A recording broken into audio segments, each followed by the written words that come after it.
为城市打工人，上下班地铁加小黄。对我来说，选择一双通勤鞋，轻便、舒适、跟脚最重要。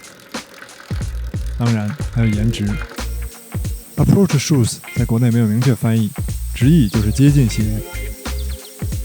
是介于徒步鞋和攀岩鞋之间的多功能户外鞋。左手徒步鞋的舒适，右手攀岩鞋的技术特点，鱼和熊掌兼得。FL 就是 Fasten Light， 简约的高性能轻薄设计，最适合在多种环境中轻便快捷的出行。无缝线木质鞋头设计，整个鞋身简洁流畅。精巧不累赘的工业设计语言，黑色百搭。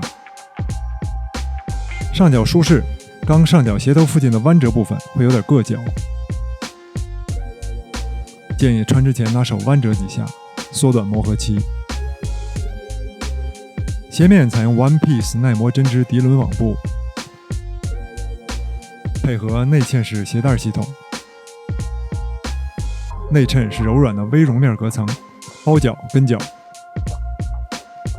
鞋舌及后跟都有提手，方便穿脱。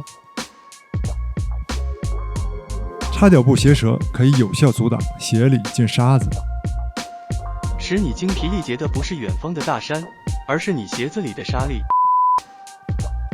4毫米厚 Osterlite 3D 鞋垫有着出色的透气性和对足弓的支撑，加上耐磨的 EVA 泡棉中底，提供良好的缓震，保证了长时间行走对膝盖的友好。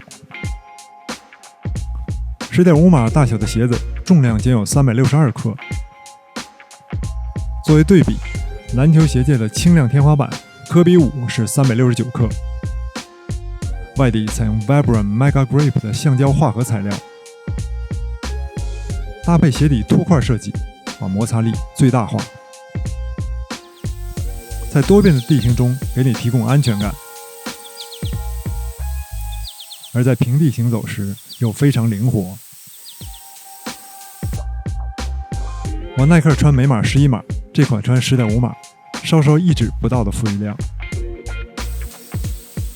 总之，如果你需要这样一双鞋，既可以平时城市通勤，晨曦朝露去，披星戴月归，又能周末远读，去看明月出天山，苍茫云海间，那么这双始祖鸟 Conseil FL 一定适合你。